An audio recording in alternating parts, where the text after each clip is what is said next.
ये 5 गांवों के किसान हैं, जिसमें गांव है मधु नगला, जबेदा जबेदी, तजपुरा और फतेहगंज।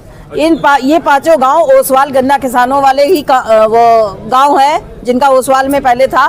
तो इनका जो है ओसवाल फैक्ट्री के बंद हो जाने के बाद इनका सेंटर काट के बीसलपुर कर दिया गया है, जो कि बीसलपुर यहाँ इनके गांव से बहुत ज़्यादा दूरी है। और उसके अलावा बीसलपुर की स्थिति भी बहुत ख़राब है, वहाँ भी धरने प्रदर्शन चल रहे हैं, क्योंकि वो पेमेंट वो भी नहीं दे रही है और सही वो मिल चल भी नहीं रही है सही से।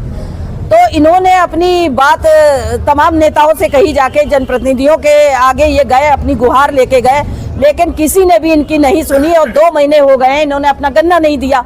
जब गन्ना नहीं दिया तो आक्रोश में इन्होंने अपना गन्ना नहीं दिया। उसके बाद गन्ना समिति ने इन पर दबाव बनाने के लिए कि गन्ना किसान देने पे मजबूर हो जाए, तो उन्होंने एक षड्यंत्र किया, किसी व्यक्ति को बुलाकर अपने ही किसी व्यक्ति से गन्ना वहां जाकर तुलवाया है। और तुलवाने की कोई पर्ची भी नहीं है, इसका सबूत है मेरे पास, लोगों ने दिया है।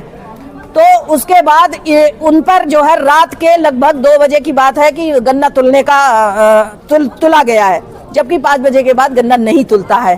तो इस तरह से उन्होंने एक साजिश करके कि किसानों ने उसके साथ गन्ना देने की वजह से मारपीट की, ये साजिश करके 20 लोगों पे अज्ञात FIR गन्ना समिति ने कराई।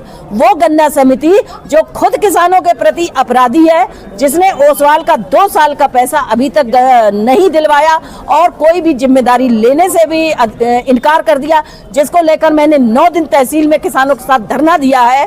वो गन्ना समिति की आज गुंडागर्दी इस स्तर पे पहुंच चुकी है कि वो स्वयं किसानों के ऊपर जो है मुकदमे करवा रही है, एक अपराधी है वो, और वो किसान को अपराधी बना रही है।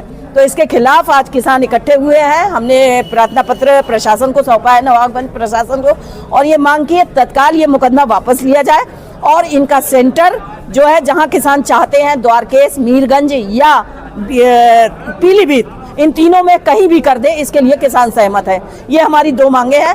और ऐसी गन्ना समिति जो गुंडा समिति बन चुकी है, उस गुंडा समिति के खिलाफ जो तहरीर पहले से दी जा चुकी है संस्था व किसानों द्वारा उस धरने के दौरान, उस पर तत्काल कानूनी कार्रवाई करते हुए उस पर मुकदमा दर्ज किया जाए। आपने धरना उस समय दिया था, उस समय भी आपने कार्रवाई की मांग की थी, लेकिन आज फिर कार्रवाई के लिए आप कह रही हैं। जब उस समय कार्रवाई नहीं हुई तो क्या लगता है आप कार्रवाई हो? नहीं, हमारी मांग जारी रहेगी। अगर इसके लिए फिर से एक आंदोलन छेड़ने की आवश्यकता पड़ेगी तो आंदोलन छेड़ा जाएगा। दरी बिछाने की जरूरत पड़ेगी तो इस तहसील में फिर से किसानों की दरी बिछेगी। लेकिन पुलिस प्रशासन के लिए भी मैं कहना चाहूंगी कि पुलिस प्रशासन ने किसानों और संस्था की तरफ से जो तहरीर दी गई उस पर एक्शन नहीं किया पुलिस प्रशासन ने। और गन्ना समिति ने जैसे ही तहरीर दी किसानों के खिलाफ, गन्ना समिति के कहने से पुलिस प्रशासन ने तत्काल मुकदमा दर्ज कर दिया। मतलब इतना तड़पाया जा रहा है किसान को कि इतना तड़पा के कि क्या ये चाह रहा है यहाँ के नवाबगंज के किसान आत्महत्या करने पर मजबूर हो जाए, किसान बेघर हो जाए? क्या करे किसान? किसी नदी में डूब मरे जाके? इस स्थिति पर लाकर छोड़ा है किसान को। जिसका पैसा नहीं मिला उसको आज उसके पर मुकदमे दर्ज किए जा रहे हैं। कल नीलामी की डेट फिक्स थी, क्या लग रहा है खाना पूरी की नहीं? इस संबंध में मैं अभी कुछ नहीं कहूंगी और मेरी नज़र पूरी प्रशासनिक कार्यवाही पर पूरी बनी हुई है और मैं इस संबंध में स्वयं जो है नवाबगंज प्रशासन से बैठकर बात करूंगी कि उनकी कार्यवाही अगली क्या है और ठोस कार्रवाई पर चल रहे हैं या दिखावे की कार्रवाई पर चल रहे हैं। ये मेरे सवाल होंगे उन पर। आप देख रहे हैं स्टार न्यूज भारत, बेबाक अंदाज, नई आवाज।